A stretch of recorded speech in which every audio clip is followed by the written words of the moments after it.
Hello, I'm Judith A. Yates, true crime author and criminologist. This is Best True Crime. Every episode, I take you on a journey to explore crime, forensics, and investigations.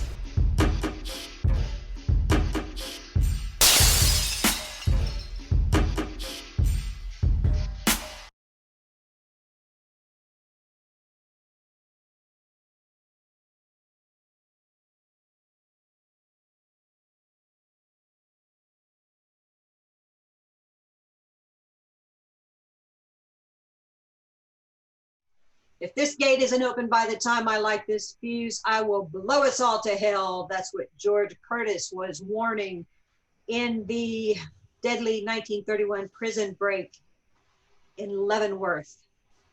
You can read all about it in Leavenworth Seven, the deadly 1931 prison break, in this amazing book by Kenneth Lemaster.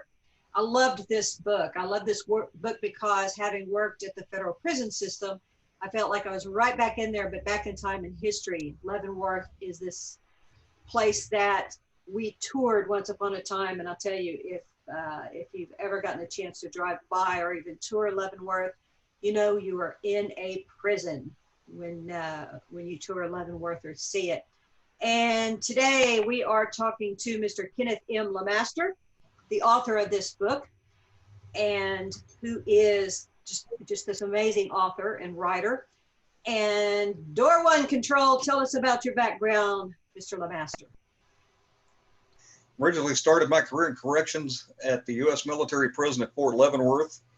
Graduated from there after marrying a local girl to the Kansas State Penitentiary. They told me when I went to my first interview with the Bureau of Prisons that I looked a little bit too young. Grow my hair out, grow a mustache, and come back in 6 months, and I did that, and was at Lansing prison for just under a year, and started my career with the Bureau of Prisons in 1983, and retired in 2010 after 27 years, 31 years total in the correctional field. And I'm originally from Louisville, Kentucky, born and raised. I've lived in Kansas longer than I lived in Kentucky. So, but I still visit every once in a while. Don't be disappointed if I don't have a Southern accent. But I can tell you're from Louisville because you say it right, Louisville, not Louisville. Yeah, that's Louisville. I love the commercials during the national championship basketball tournament with the guys, a couple of years ago. How do you say that? Louisville, Louisville, Louisville. You got to say it like you got a bunch of rocks in your mouth. Louisville. Right. Give us a synopsis of the Leavenworth Seven, the deadly 1931 prison break. Tell us about what happens between these pages. I first became interested in this story during my initial training with the Bureau of Prisons. You go through a institution familiarization training, and the guy's name was Bobby Lawrence, and he's part of that training is a history overview of the institution, and they did a brief synopsis of this story, and it caught me and piqued my interest. And basically the story surrounds the group of individuals that are involved in this were the main body of the Al Spencer gang from Oklahoma that pulled off the last armed train robbery at Okesa, Oklahoma, and they were all sentenced to Leavenworth. Frank Nash, being a career criminal at that point, had told everybody, leave the federal bonds alone, don't grab anything that's federal. They grabbed all the federal bonds because they weren't listening, and they all got sent to Leavenworth. Once at Leavenworth, they went forward with meeting with the inmates who were inside the institution. There was an individual by the name of Thomas James Holden, Francis Keating, and they had robbed a bank in Evergreen, Illinois, and they had made friends with an individual by the name of George Machine Gun Kelly. Kelly was working in the records section of the institution at the time and helped Frank Nash gain a trustee's pass Frank Nash was born and raised into a hotel environment, and he learned how to talk to people and con people real early in life. And he conned his way into a job in the associate warden's house as the head cook, and gained a trustee's pass. He used the trustee's pass to walk out the front door of the institution one day and make his escape. Same thing with Francis Keating and Thomas James Holden. They obtained trustees' passes, working on an outside crew. They walked outside to work one day, walked off the institution, made their escape. Nash and Keating and Holden all met up in Illinois, and they had been conspiring with this group of 7 that were still inside the institution to pull off an escape to get them out of the institution. The plot actually started in 1926, almost 5 years before the escape occurred. And it changed hands with different inmates, trust and things like that. And then they finally figured out that we could do this, we could get weapons smuggled into the institution. And on December 11th, 1931, they took hostages and made their way to the warden's office. Walked into the warden's office, took Thomas,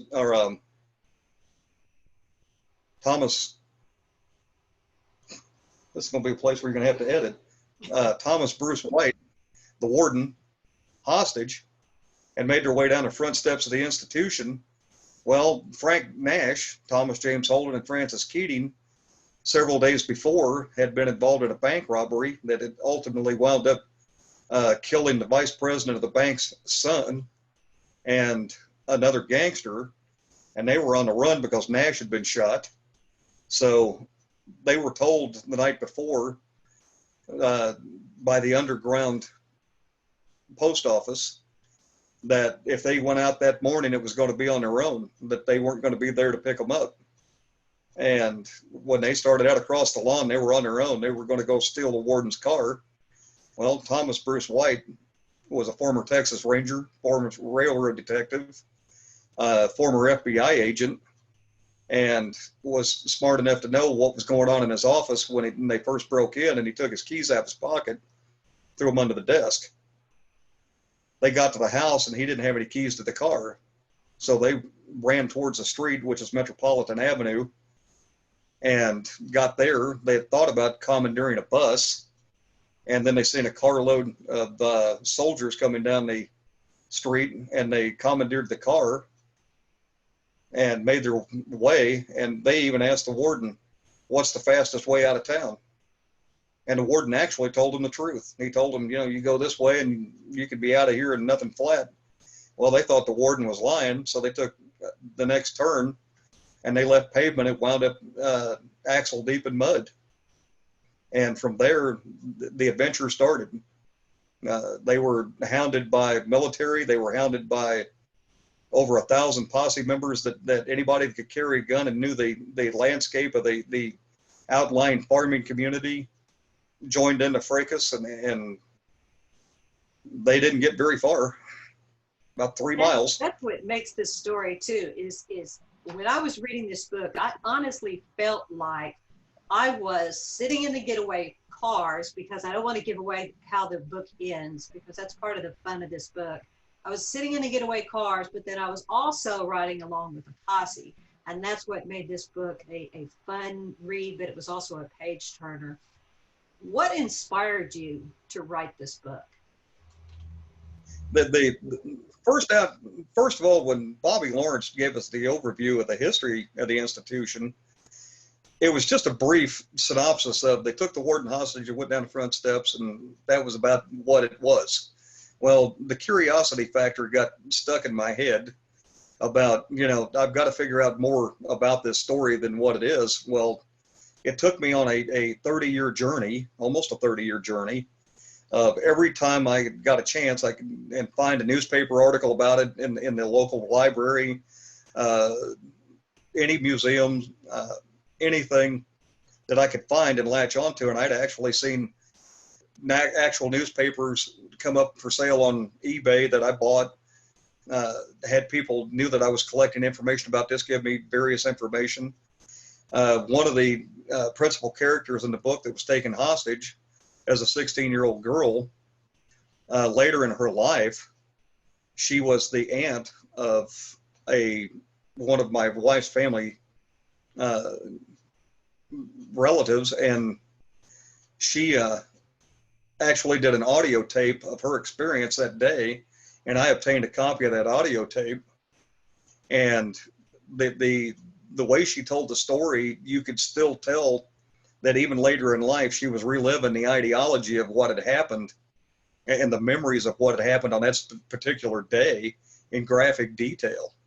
And her story is included in the book in various places. And then, I had talked to people that were still alive that were actually held hostage, and a lot of them refused to talk about it.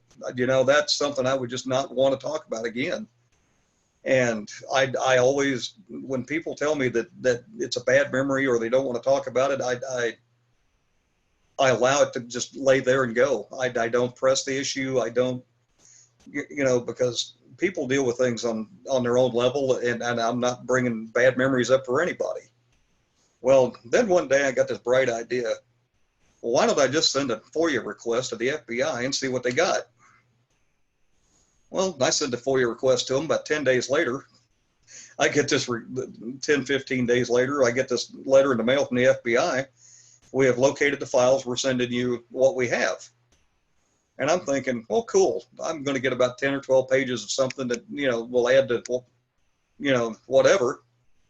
And all of a sudden I wind up getting these 2 huge envelopes, and I actually got 2,700 pages of documentation on the riot, plus 4 CDs that detailed the riot from the very beginning to how they got into the institution, what each one of them's inmate profile was, the storyline behind how they got into the prison, the storyline of how the escape actually started 5 years earlier with a couple of inmates talking about it, and how they were smuggling information out of the institution and back into the institution, the staff members that were involved. The whole thing was just laid out with investigative reports and stuff, and it was just, I was just totally amazed. And then it's when I discovered that actually this was the predecessor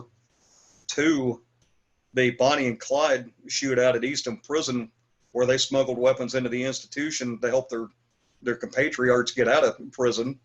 And it was also the predecessor to the Michigan City escape, where the Dillinger crew, they did exactly the same thing. They smuggled weapons into the institution and made their break in a violent break. And then 4 years after the Leavenworth escape in 1935, on Memorial Day weekend, the same exact crew led by Frank Nash, Francis Keating, Thomas James Holden, all smuggled weapons into the Kansas State Penitentiary in order to break out their compatriot Harvey Bailey. And the whole storyline was just laid out, and I was just like totally blown away at what I was reading and stuff like that. And I had already written 2 previous books that were pictorial histories, and I thought, I got to put this to pen to paper and write this story. And it just came out that I'd like to tell people when I write stories and write articles and stuff like that, I'd go from an angle of, I want the story to tell itself.